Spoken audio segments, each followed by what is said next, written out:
ꯊꯕꯥ ꯐꯨꯛ ꯍꯧꯒꯠꯂꯛꯏ꯫ ꯄꯨꯡꯁꯤꯗꯤ 8 ꯇꯥꯔꯦꯗꯅ꯫ ꯑꯃꯨꯛꯁꯨ ꯅꯥꯀꯟꯗ ꯅꯤꯡꯉꯥꯏꯗꯨꯅ ꯇꯨꯝꯂꯤꯕ ꯃꯄꯨꯔꯣꯏꯕ ꯁꯅꯤꯗ ꯑꯣꯟꯁꯤꯟꯗꯨꯅ ꯃꯁꯥꯗꯨ ꯅꯣꯝꯃꯤ꯫ ꯇꯥꯃꯣ, ꯇꯥꯃꯣ, ꯇꯥꯕ꯭ꯔꯣ?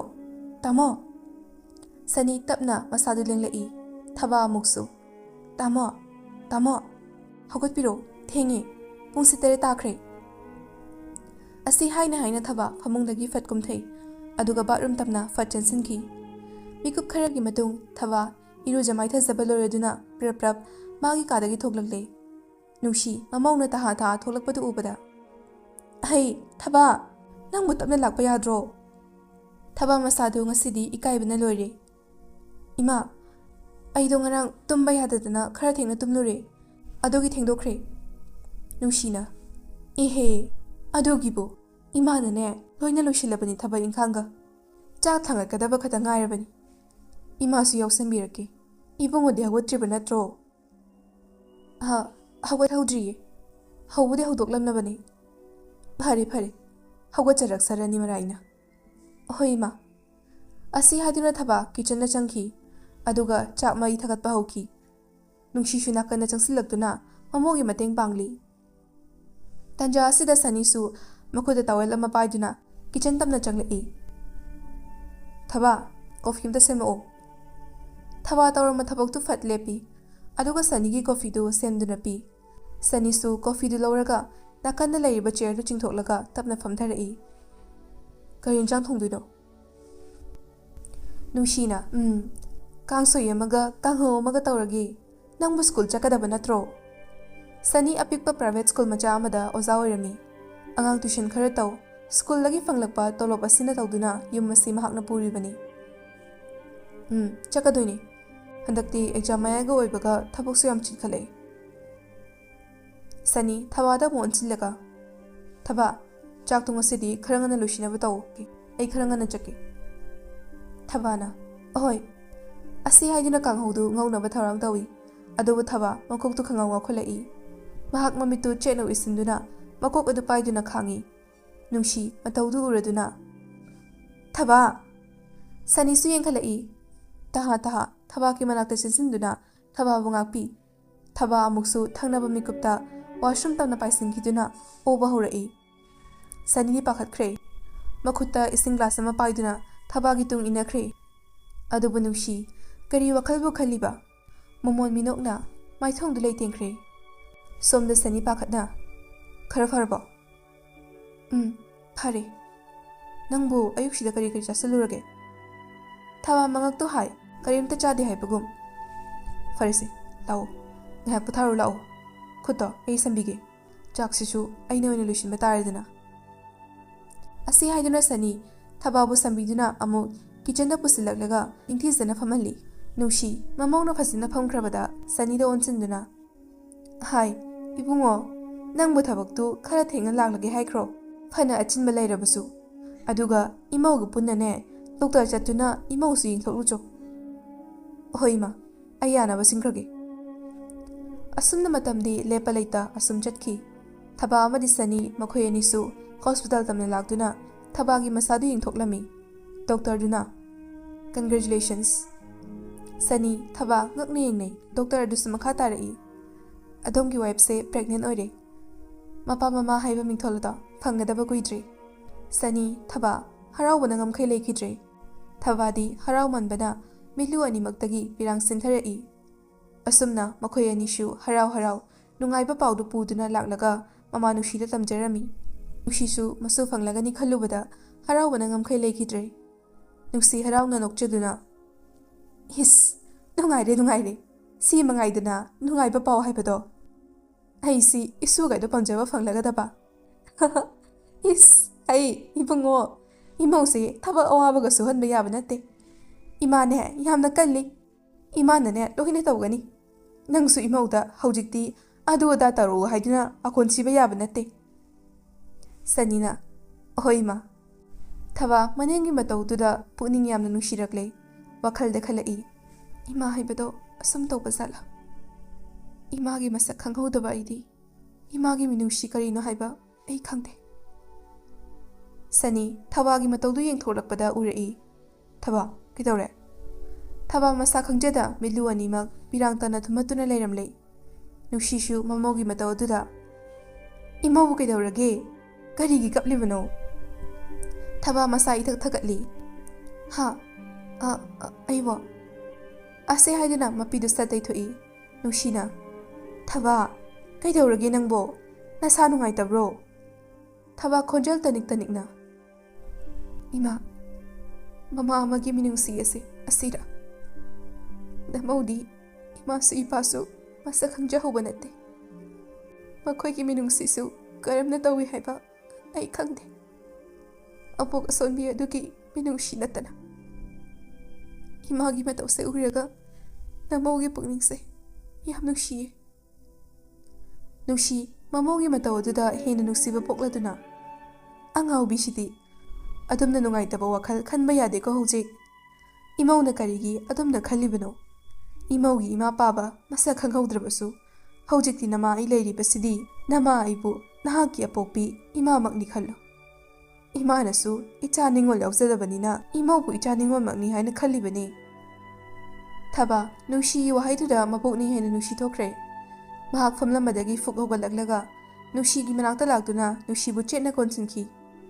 Nushishu nushina mamogi makokta nanthavi.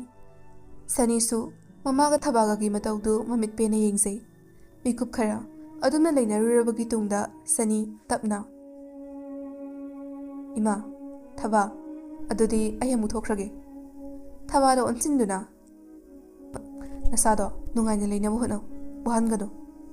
Asi haraga yumdagi thokhiduna mahaki gari du start tawduna thodokre. Nushishu mamaudo onsilaktuna ngasaisu karipta chakide. Nangbo hojik kari chaninge ibungo galambida kari chasalakpro. Thabana Ima kaishu charaktiye mahanabudi chaki sahebane. Ada aina kenta chaningdre haina laaba. Hojiksu isase chaningbo mache amda pokte. Nushina madu yaba nate ko chaningde haiduna kari mata chadabado nasado pharoi. Ima karino semirake khara hek chaselu.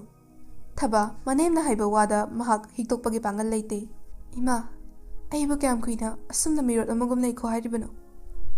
Hoi nachagisu asoiba haibada mayam amale inkhalakpagi isane isagi ihul fathabaga mahudaba aigi shu irale.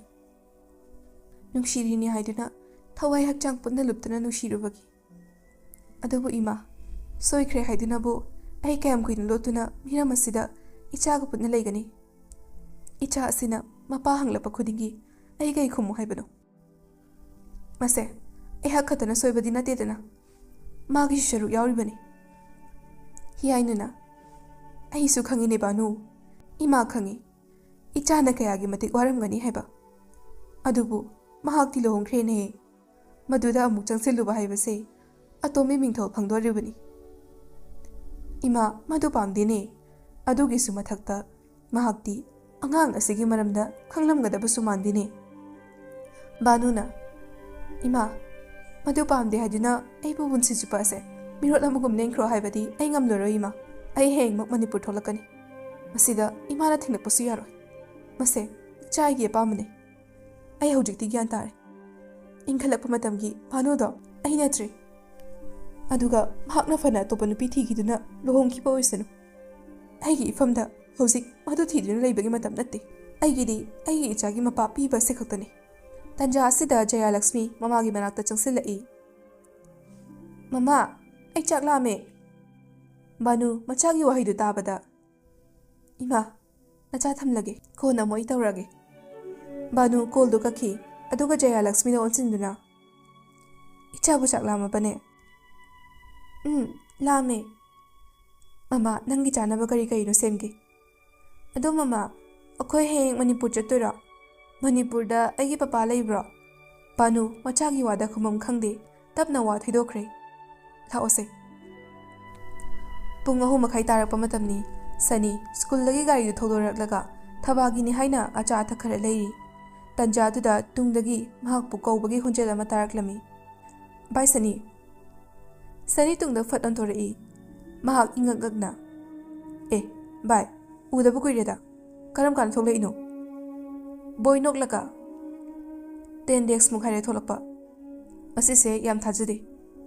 Sunny sunok laga thazadaba komda nga lay haibaduni boyna ado Banuti masu yoroktra is anganga do yam chawre ko chahi 35 di hair mado malebu aina nongma dalida ukibani aisu ahan badi mani lakshin mangam dudre ado ko na thangdadi ningsing lai nawani di yam thikneram ni jani ne nachaga do sathina chaw leram ne haba ꯑꯩꯈꯣꯏꯅ ꯍꯧꯖꯤꯛꯇ ꯑꯉꯥꯡ ꯅꯤꯡꯊꯥ ꯁꯨꯕ ꯍꯧꯗ ꯉꯥꯏꯔꯤ ꯁꯅꯤ ꯕꯣꯏꯒꯤ ꯋꯥꯍꯩꯗꯨꯗ ꯃꯥꯏꯊꯣꯡꯗꯨ ꯈꯖꯤꯛ ꯍꯟꯖꯤꯟꯈꯤꯗꯨꯅ ꯇꯞꯅ ꯚꯥꯏ ꯏꯕꯥꯅꯤꯗꯤ ꯂꯥꯞꯅꯕ ꯀꯨꯏꯔꯦꯗ ꯕꯣꯏ ꯉꯛꯅ ꯀꯩꯅꯣ ꯍꯥꯏꯁꯤꯕꯣ ꯑꯩ ꯒ꯭ꯌꯥꯟ ꯑꯃ ꯏꯉꯥꯎ ꯉꯥꯎꯔꯦ ꯁꯅꯤꯅ ꯚꯥꯏ ꯑꯩꯅ ꯃꯅꯤꯄꯨꯔꯗ ꯊꯣꯛꯂꯛꯈꯤꯕꯗꯒꯤ ꯑꯩ ꯗꯦꯜꯂꯤꯗ ꯑꯃꯨꯛ ꯍꯟꯅ ꯆꯪꯈꯤꯗ꯭ꯔꯦ ꯃꯥꯁꯨ ꯃꯥꯒꯤ ꯂꯝꯕꯤ ꯑꯃꯗ ꯆꯠꯈ꯭ꯔꯦ ꯑꯩꯁꯨ ꯑꯩꯒꯤ ꯇꯣꯉꯥꯟꯕ ꯂꯝꯕꯤ ꯑꯃꯗ ꯆꯠꯂꯦ ꯕꯣꯏ ꯑꯉꯛꯄꯅ ꯈꯝ ꯊꯦꯡꯂꯩ ꯑꯩꯗꯤ ꯈꯪꯂꯨꯗ꯭ꯔꯦ ꯑꯗꯨꯅ ꯋꯥ ꯀꯌꯥ ꯑꯃ ꯍꯧꯗꯣꯛꯂꯨꯔꯦ ꯑꯗꯣ ꯚꯥꯏ ꯃꯥꯒꯤ ꯑꯉꯥꯡꯗꯣ ꯑꯩꯅ ꯎꯈꯤꯕꯗ ꯅꯪ ꯌꯥꯝ ꯃꯥꯜꯂꯦ ꯑꯗ ꯑꯩꯁꯨ ꯑꯉꯥꯡꯗꯣ ꯅꯪꯒꯤ ꯑꯣꯏꯔꯕꯣꯏ ꯅꯤꯡꯉꯨꯔꯦ ꯑꯉꯥꯡ ꯑꯗꯨꯒꯤ ꯆꯍꯤꯗꯨꯁꯨ ꯌꯦꯡꯕꯗ 7-9ꯗꯤ ꯑꯣꯏꯔꯝꯒꯅꯤ ꯑꯗ ꯄꯥꯔꯨꯔꯗꯤ ꯑꯉꯥꯡꯗꯣ ꯅꯪꯒꯤ ꯑꯣꯏꯔꯝꯒꯗ꯭ꯔꯅ ꯈꯜꯂꯨꯔꯦ ꯃꯔꯝꯗꯤ ꯃꯗꯨꯒꯤ ꯃꯃꯥꯡꯗꯒꯤꯅꯦ ꯅꯈꯣꯏ ꯑꯅꯤꯅ ꯃꯔꯤ ꯂꯩꯅꯔꯛꯄ ꯁꯅꯤꯅ ꯍꯣꯏ ꯚꯥꯏ ꯏꯕꯥꯅꯤ ꯅꯨꯡꯁꯤꯅꯈꯤ ꯑꯆꯦꯠꯄ ꯃꯔꯤ ꯐꯥꯎꯕ ꯊꯝꯅꯈꯤ ꯑꯗꯨꯕꯨ ꯑꯗꯨꯒꯨꯝꯕꯒꯤ ꯋꯥ ꯂꯩꯔꯒꯗꯤ ꯃꯍꯥꯛꯅ ꯍꯥꯏꯔꯛꯐꯝ ꯊꯣꯛꯏ ꯑꯉꯥꯡꯗꯣ ꯑꯩꯒꯤ ꯀꯩꯁꯨ ꯑꯣꯏꯔꯝꯃꯣꯏ ꯑꯇꯣꯞꯄꯒꯤ ꯑꯣꯏꯔꯝꯒꯅꯤ ꯕꯣꯏꯅ ꯐꯔꯦꯁꯦ ꯃꯁꯤꯅ ꯃꯁꯤꯒꯤ ꯑꯣꯏꯈ꯭ꯔꯦ ꯑꯗꯣ ꯅꯪꯕꯨ ꯍꯧꯖꯤꯛ ꯀꯃꯥꯏꯅ ꯇꯧꯔꯤꯒꯦ ꯌꯨꯝ ꯀꯩꯒ ꯄꯥꯜꯂꯕꯣ ꯅꯝꯕꯔꯁꯤꯡꯁꯨ ꯃꯇꯝꯅ ꯄꯨꯈꯤꯗꯨꯅ ꯂꯣꯏ ꯃꯥꯡꯅꯈ꯭ꯔꯦ ꯑꯝꯇ ꯄꯥꯎ ꯐꯥꯎꯅꯕ ꯉꯝꯈꯤꯗ꯭ꯔꯦ ꯁꯅꯤꯅ ꯄꯥꯜꯂꯦ ꯕꯣꯏꯅ ꯑꯩꯁꯨ ꯄꯥꯜꯂꯦꯗ ꯑꯗꯨꯕꯨꯗꯤ ꯑꯉꯥꯡ ꯅꯨꯄꯥ ꯃꯆꯥ ꯑꯃꯁꯨ ꯌꯥꯎꯔꯦ ꯊꯥ 3ꯃꯨꯛꯇ ꯉꯥꯏꯔꯤ ꯏꯆꯥꯗꯣ ꯁꯅꯤꯅ ꯑꯗꯨꯗꯤ ꯌꯥꯝ ꯐꯩꯅꯦ ꯑꯩꯁꯨ ꯀꯨꯏꯔꯔꯣꯏꯗ ꯃꯄꯥ ꯑꯣꯏꯒꯗꯕ ꯕꯣꯏ ꯅꯣꯛꯂꯒ ꯑꯗꯨꯗꯤ ꯀꯟꯒ꯭ꯔꯦꯆꯨꯂꯦꯁꯟꯁ ꯚꯥꯏ ꯅꯆꯥꯗꯣ ꯄꯥꯋꯔ ꯄꯤ ꯐꯖꯕ ꯑꯃ ꯄꯣꯛꯆꯔꯣ ꯁꯅꯤꯁꯨ ꯅꯣꯛꯏ ꯑꯁꯨꯝꯅ ꯃꯔꯨꯞ ꯑꯅꯤꯗꯨ ꯄꯨꯟꯅ ꯃꯇꯝ ꯀꯨꯏꯅ ꯊꯦꯡꯅꯔꯨꯗꯕꯗꯒꯤ ꯑꯋꯥ ꯅꯨꯡꯉꯥꯏ ꯀꯌꯥ ꯑꯃ ꯋꯥꯔꯤ ꯁꯥꯟꯅꯃꯤꯟꯅꯗꯨꯅ ꯅꯨꯃꯤꯠꯁꯤꯃ ꯍꯧꯈ꯭ꯔꯦ ꯃꯊꯪꯒꯤ ꯅꯨꯃꯤꯠꯅꯤ ꯕꯥꯅꯨ ꯃꯆꯥꯅꯨꯄꯤ ꯖꯌꯥꯂꯛꯁꯃꯤꯒ ꯄꯨꯟꯅ ꯃꯅꯤꯄꯨꯔꯗ ꯊꯨꯡꯂꯔꯦ ꯃꯃꯥ ꯍꯤꯌꯥꯏꯅꯨꯁꯨ ꯃꯆꯥꯒꯤ ꯅꯤꯡꯉꯥꯏꯗ ꯈꯥꯡꯕ ꯉꯝꯗ ꯃꯆꯥꯕꯨ ꯑꯣꯛꯄ ꯂꯥꯛꯂꯤ ꯕꯥꯅꯨ ꯆꯪꯁꯤꯟꯗꯨꯅ ꯃꯃꯥꯕꯨ ꯆꯦꯠꯅ ꯀꯣꯟꯁꯤꯟꯖꯩ ꯏꯃꯥ ꯍꯤꯌꯥꯏꯅꯨꯁꯨ ꯑꯗꯨ ꯉꯥꯏ ꯃꯆꯥꯕꯨ ꯆꯦꯠꯅ ꯀꯣꯟꯁꯤꯜꯂꯤ ꯖꯌꯥꯂꯛꯁꯃꯤ ꯃꯔꯛ ꯊꯠꯅ ꯑꯩꯗꯤ ꯌꯥꯎꯗꯕ ꯕꯥꯅꯨ ꯑꯃꯗꯤ ꯍꯤꯌꯥꯏꯅꯨ ꯄꯨꯟꯅ ꯅꯣꯛꯂꯛꯏ ꯍꯤꯌꯥꯏꯅꯨ ꯐꯠ ꯃꯁꯨꯗ ꯑꯣꯟꯁꯤꯟꯗꯨꯅ ꯀꯔꯤꯒꯤ ꯌꯥꯎꯔꯣꯏꯗꯣꯏꯅꯣ ꯌꯥꯎꯅꯤ ꯑꯁꯤ ꯍꯥꯏꯔꯒ ꯃꯁꯨꯕꯨ ꯆꯦꯠꯅ ꯀꯣꯟꯁꯤꯟꯕꯤ ꯑꯁꯨꯝꯅ ꯃꯈꯣꯏ ꯑꯍꯨꯝꯗꯨ ꯄꯨꯟꯅ ꯍꯤꯌꯥꯏꯅꯨꯒꯤ ꯌꯨꯝꯗ ꯂꯥꯛꯂꯦ ꯍꯤꯌꯥꯏꯅꯨ ꯂꯝꯕꯤꯗꯅꯤ ꯏꯁꯨꯕꯨ ꯆꯥꯛ ꯂꯥꯝꯕ꯭ꯔꯣ ꯕꯣꯕꯣꯛꯅꯅꯦ ꯂꯣꯏꯅ ꯂꯣꯏꯔꯝꯂꯕꯅꯤ ꯏꯁꯨꯅ ꯄꯥꯝꯖꯕ ꯉꯥ ꯊꯣꯡꯂꯒ ꯊꯝꯂꯝꯂꯕꯅꯦ ꯖꯌꯥꯂꯛꯁꯃꯤ ꯍꯔꯥꯎꯅ ꯈꯨꯕꯥꯛꯇꯨ ꯈꯨꯏ ꯃꯇꯝꯗꯤ ꯂꯦꯞꯄ ꯂꯩꯇ ꯆꯠꯈꯤ ꯕꯥꯅꯨ ꯍꯣꯏꯁꯨ ꯂꯝꯁꯥꯡ ꯂꯥꯛꯄꯒꯤ ꯋꯥꯔꯗꯨꯅ ꯉꯥꯏꯍꯥꯛ ꯄꯣꯊꯥꯔꯕꯒꯤ ꯃꯇꯨꯡꯗ ꯍꯤꯌꯥꯏꯅꯨ ꯃꯆꯥꯒꯤ ꯃꯅꯥꯛꯇ ꯂꯥꯛꯇꯨꯅ ꯇꯞꯅ ꯋꯥ ꯍꯧꯗꯣꯔꯛꯏ ꯕꯥꯅꯨ ꯅꯪꯅ ꯍꯧꯖꯤꯛ ꯍꯦꯛꯇ ꯆꯪꯁꯤꯜꯂꯨꯕ ꯍꯥꯏꯕꯁꯤꯕꯨ ꯏꯃꯥꯗꯤ ꯄꯥꯝꯈꯤꯗ꯭ꯔꯦꯗ ꯑꯗꯨꯒꯤ ꯁꯔꯨꯛ ꯏꯁꯨꯕꯨ ꯑꯃꯗꯤ ꯅꯪꯕꯨ ꯅꯥꯈꯩ ꯁꯦꯡꯅ ꯁꯦꯟꯅꯕ ꯉꯝꯒꯗꯕ ꯀꯅꯥꯒꯨꯝꯕ ꯑꯃꯒ ꯄꯨꯟꯁꯤ ꯂꯩꯄꯨꯟ ꯁꯦꯝꯗꯨꯅ ꯅꯨꯡꯉꯥꯏꯅ ꯂꯩꯍꯟꯅꯤꯡꯉꯤ ꯃꯤꯒꯤ ꯃꯀꯥꯗ ꯌꯦꯠꯂꯨꯕ ꯑꯣꯏꯅ ꯊꯣꯛꯀꯅꯤ ꯃꯤꯒꯤ ꯏꯪꯅ ꯆꯤꯛꯅ ꯄꯥꯟꯖꯔꯤꯕ ꯏꯃꯨꯡꯗꯣ ꯅꯪꯅ ꯀꯥꯡꯈꯣꯡ ꯆꯥꯏꯍꯟꯕ ꯑꯣꯏꯅ ꯊꯣꯛꯀꯅꯤꯅꯦ ꯃꯇꯝꯗꯨꯗ ꯅꯪ ꯑꯩꯈꯣꯏꯅ ꯃꯍꯥꯛꯀꯤ ꯃꯐꯝꯗ ꯍꯥꯏꯍꯧꯕꯁꯨ ꯅꯠꯇꯦ ꯍꯧꯖꯤꯛ ꯑꯩꯈꯣꯏꯅ ꯍꯥꯏꯔꯨꯔꯒ ꯃꯈꯣꯏꯅ ꯊꯥꯖꯒꯗ꯭ꯔꯅꯦ ꯑꯉꯥꯡ ꯑꯁꯤ ꯃꯈꯣꯏꯒꯤꯅꯤ ꯍꯥꯏꯕꯗ ꯕꯥꯅꯨ ꯇꯨꯃꯤꯟꯅ ꯂꯩ ꯃꯤꯀꯨꯞ ꯈꯔꯗꯤ ꯏꯃꯥꯒꯤ ꯋꯥꯗꯣ ꯉꯁꯤꯅ ꯉꯁꯤ ꯑꯣꯏꯈ꯭ꯔꯦ ꯑꯗꯨꯕꯨ ꯃꯇꯨꯡꯗꯗꯤ ꯑꯃꯨꯛ ꯍꯟꯅ ꯅꯆꯥꯒꯤ ꯏꯐꯝꯗ ꯍꯥꯏꯕꯤꯔꯛꯀꯅꯨ ꯅꯆꯥꯅ ꯃꯥꯕꯨ ꯀꯌꯥꯝ ꯅꯨꯡꯁꯤ ꯍꯥꯏꯕ ꯏꯃꯥꯁꯨ ꯈꯪꯂꯤꯕꯅꯤ ꯑꯗꯨꯃꯛꯅꯕꯨ ꯃꯍꯥꯛꯅ ꯑꯇꯣꯞꯄ ꯀꯅꯥꯒꯤ ꯑꯣꯏꯈ꯭ꯔꯕꯁꯨ ꯑꯩꯅ ꯉꯁꯤ ꯐꯥꯎꯕꯗ ꯃꯍꯥꯛꯄꯨ ꯅꯨꯡꯁꯤꯗꯨꯅ ꯂꯥꯛꯂꯤꯕꯅꯤ ꯍꯧꯖꯤꯛꯇꯤ ꯑꯩ ꯈꯥꯡꯕꯒꯤ ꯄꯥꯡꯒꯜ ꯂꯩꯇ꯭ꯔꯤ ꯑꯗꯨꯅ ꯑꯩ ꯍꯌꯦꯡꯃꯛ ꯃꯥꯒꯤ ꯌꯨꯝꯕꯨ ꯍꯪꯗꯨꯅ ꯆꯠꯀꯅꯤ ꯑꯁꯦꯡꯕ ꯑꯆꯨꯝꯕ ꯑꯩꯅ ꯉꯁꯤ ꯐꯥꯎꯕꯗ ꯀꯌꯥꯝ ꯊꯤꯅ ꯋꯥꯔꯛꯏ ꯍꯥꯏꯕꯗꯣ ꯃꯥꯁꯨ ꯈꯪꯒꯅꯤ ꯃꯥꯁꯨ ꯑꯩꯒꯤ ꯑꯋꯥꯕꯁꯦ ꯁꯔꯨꯛ ꯌꯥꯐꯝ ꯊꯣꯛꯇꯕ꯭ꯔꯅꯦ ꯑꯩ ꯑꯇꯣꯞꯄ ꯀꯅꯥ ꯑꯃꯕꯨ ꯑꯩꯒꯤ ꯏꯆꯥꯒꯤ ꯃꯄꯥ ꯑꯣꯏꯍꯟꯕ ꯑꯩ ꯈꯛ ꯉꯝꯂꯣꯏ ꯐꯔꯦꯁꯦ ꯏꯆꯥꯅ ꯐꯅꯤ ꯈꯟꯕꯗꯣ ꯃꯗꯨ ꯑꯗꯨꯃꯛ ꯇꯧꯔꯣ ꯍꯌꯦꯡ ꯆꯠꯀꯗꯕ ꯑꯁꯤꯗ ꯏꯁꯨꯕꯨꯁꯨ ꯌꯥꯎꯗꯕ ꯌꯥꯔꯔꯣꯏ ꯑꯉꯥꯡꯗꯨ ꯄꯨꯊꯣꯔꯛꯎ ꯍꯥꯏꯔꯕꯗꯤ ꯍꯣꯏ ꯏꯃꯥ ꯍꯌꯦꯡꯗꯤ ꯏꯆꯥꯁꯦ ꯃꯄꯥ ꯃꯁꯛ ꯈꯪꯖꯕ ꯉꯝꯂꯒꯅꯤ ꯊꯕꯥꯅ ꯇꯥꯃꯣ ꯑꯉꯥꯡꯁꯦ ꯀꯅꯥꯅꯣ ꯈꯨꯝꯃꯣ ꯇꯥꯃꯣ ꯑꯉꯥꯡꯁꯦ ꯀꯅꯥꯅꯣ ꯅꯨꯡꯁꯤꯁꯨ Ibungo, mangda leklib angang asiga nupi asiga se kanano. Imada singna hayu. Makoy se kanano. Nupi asina haribo wafam ase achumbara. Sani makutu lukhamda haifet hotlaga. Ima, thaba. Nakoy ni shaw. Mana haise achumbane. Angang ase aigi chane. Aini he pukchabai chane. Wahaidu tabada tu kyaw chungi. Nungsidi khongphamdu maning khase khalli. Kari heba. Angang ase nangi. Amushu nungsi prap Sanigi mamangda lepsinduna khanghode. Sanigi mamaida khupakna thakiba. Sani mamaidu nalaga tumina khangi. Nungsi masadu sauningmana yadre. Thazarudavani. Machana aduguma matawramgani heba. Nungsi shauna amuksu makhadarei. Athuk tukachaba. Madusu aiki ichamakna. Nang imau asina kari khalamgani khangdabra. Imau gi thamoida kari phawramgani. Magi nupana lamlanbi amabu yum asida pusalaklaga magi nupini hairabadi. Thui nang aiki chanate. Nupi dusu usitana noklega. Aina ngasai na haijagraba natro. Aidi oidaba ngangba hizade. Nacha nupa laklaga hangbiyu haina. Aduga amana ai oktabisu nate. Adungai inkhalapagi nushinabagi isagi ihul fathaba ngamsadana tawgibani. Madumakna aisu soikre haiduna asukui mayamdagi lotuna miropi amagum leirakibani. Adubu ai hauzikti adugi matam henkre. Wafam ase nacha nupa asisu khangpham thoi haina ai lakchabani. Masana masagi responsibility karino khangjabani. Haibadi nupi magi masa soklurabadi nupi adugi daita hakna pufam thoktabra. Karigi aibu itomta hundoklamniba. Asukri beche hese. Nushi makut thangalaga. Ibema yare ima loina khange hujiti. Aigi chana soiba ngaktani. Mama aina mathak matam chana wara hodabana. Nupi da sufat sanida konsilaga. Da aiga ichakagi kakadaidano. Ayam wari nihakta puthage. Sanina lau aidage. Thabana tamo nang aigi di kari sukhandabra. Sanina thaba mase adungai aigi yam thina nushinarapon nupine. Aduga nangna haina singaduna laukiba. Aigi ifamdadi nafamdagidi mahakni haina lumme. Nangdi aina matamgi matung ina nushiba tamkibani. Mana thamoidagi asengma tholakkiba nushiba. Sani amuk nupiduda onsinduna lau. Ase haiduna nupidugi khutangdu pairaga changki. Nushi shauna. Sani thama makadagi thumthaduna angaubi amagum tumina lehawi. Nushidi ngasi machagi mataw asida yamna thina penaba haibadu oire. Thaba ushelama mamitu selpanglai. Mamitu hek panglakpaga Sani mahaki makhutu chena paiduna lermi. Masadusu humangna pungcho chotle. Sani pakhatna. Kedorgi nangbo. Aina ngasadagi kaubani. Taba kauba leite. Thaba sora sangba mahundoi. Hojik ngahaki mamangna ukibasingdu mangoiramba aduda. Pakhatlamba waramba pumbadu khara fazai. Mahak tapna. Nungairamdi. Se. Nehak leramo. Ay ising khara porake. Madu thakjilaga themu. Yam ngalliye. Asumna Saniga thabaga mutum singki. Nongale. Thaba mahushagum hogotuna. Mahaki mathau pumbalo shili. Nungsi ikui dana hogadakle. Mamauna thaba pumbalo shilamba dudadi. Ihe. Aina thabak si tawranu hairaga amuk tawduna leremlene. Imana loina tawge hairaga. Si khaksibu si tawbada namauga shiwadi. Ado cha haizairaklage. Hoi hairo. Asumna pungdi hausinki nipan tasilakle. Sanisu school checkadabagi loishinba loiraduna kitchen chak chagadabagi changlakle. Nungsi macha changlakpa ubada. Lao. Imauna ngasai na thidoktuna thamlabani. Hoi ma. Ado ngaside khara thenakani ko. Tanjasida mapandagi. Yumsibu mi leibro. Kana leige. Mapanam to thokpiro. Nungshina. Kanano amu ayu usida.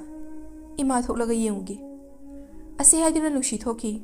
Nushi mapan tholakpada nupi amadi angang nupi macha amaga leptuna lermi. Nushi ingangna. Ibema kana nupi dusu. Ima yumsibu Sanigi. Mane. Masala ikradi amuta kauthopio. Wari amta. Nusi nupi duki wada imungda onsinduna machabu kawi. ꯁꯅꯤꯁꯨ ꯇꯥꯔꯗꯨꯅ ꯃꯄꯥꯟꯗ ꯊꯣꯛꯂꯛꯏ꯫ ꯁꯅꯤ ꯂꯩꯔꯝꯂꯤꯕ ꯅꯨꯄꯤꯗꯨ ꯎꯕꯗ ꯊꯥꯡꯂꯝꯕ ꯈꯣꯡꯊꯥꯡꯗꯨ ꯆꯞ ꯂꯦꯞꯈ꯭ꯔꯦ꯫